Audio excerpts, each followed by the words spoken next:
Pastikan keselamatan proyek LLT, PLN awasi penggunaan alat berat dekat infrastruktur listrik. Jakarta, tanggal 7 Juli tahun 2025 proyek Light Rail Transit, LRT, Velodrome Manggarai merupakan salah satu infrastruktur transportasi strategis yang akan menjadi bagian penting dari sistem transportasi terpadu di DKI Jakarta. Proyek LRT, Light Rail Transit, yang sedang berjalan di Jakarta ada dua, yaitu LRT Jakarta dan LRT Jabodebek. LRT Jakarta sedang dalam tahap pembangunan fase 1 di rute Velodrome Manggarai, yang ditargetkan selesai dan beroperasi pada kuartal kedua tahun 2026.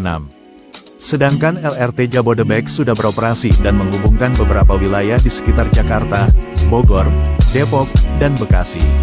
PT PLN Persero, Unit Induk Transmisi Jawa Bagian Barat, UIT GBB, yang berkedudukan di Krukut Limo, Depok, memiliki wilayah kerja yang meliputi DKI Jakarta, sebagian Jawa Barat, Provinsi Banten dan Cilegon.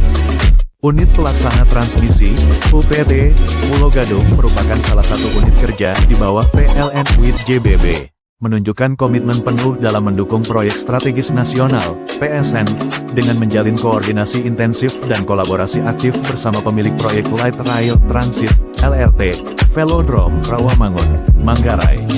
Langkah ini dilakukan sebagai bentuk dukungan PLN dalam menjamin keandalan pasokan listrik selama proses pembangunan dan operasionalisasi LRT ke depan.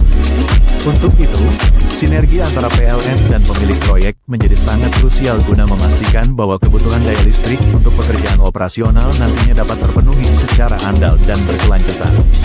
Selain memastikan kecukupan pasokan daya listrik untuk mendukung kebutuhan proyek LRT, PLN juga melakukan pengawasan dan koordinasi aktif terkait aktivitas alat berat yang berada di sekitar jalur transmisi tegangan tinggi, khususnya pada wilayah saluran udara tegangan tinggi, SUTT. 150 kV Pulau Mas, Tanah Tinggi, Cempaka Putih. Langkah ini penting untuk menghindari potensi gangguan terhadap jaringan transmisi yang dapat berdampak pada keandalan pasokan listrik. Kolaborasi ini adalah bentuk nyata komitmen PLN dalam menjaga keandalan listrik dan keselamatan instalasi kelistrikan, sekaligus mendukung percepatan pembangunan proyek-proyek strategis nasional, ujar Kim Sihombing, General Manager PLN UIT GBB, yang hadir bersama Senior Manajer Pemeliharaan Transmisi, Sidik Prasetyo Pustiarso dan Rizal Panglevi, Manajer Unit UPT Pulau Gadung saat meninjau langsung ke lokasi 6/7. Dengan semangat sinergi dan pelayanan prima, PLN siap mendukung penuh proyek LRT Velodrome Manggarai melalui penyediaan listrik yang andal dan aman, sekaligus memastikan jaringan transmisi tetap terlindungi selama masa konstruksi, dengan pengawasan yang bagi para pekerjanya untuk selalu patuh pada standar operating procedure, SOP, keselamatan dan kesehatan kerja bagi para pelaksana yang bekerja di lapangan. Gunakan alat pelindung diri, APD, yang sesuai dengan standar, bekerja mengikuti alur kerja yang benar, agar kita semua selamat dan aman dalam menyelesaikan pekerjaan menyediakan listrik untuk rakyat, tutup Himmel.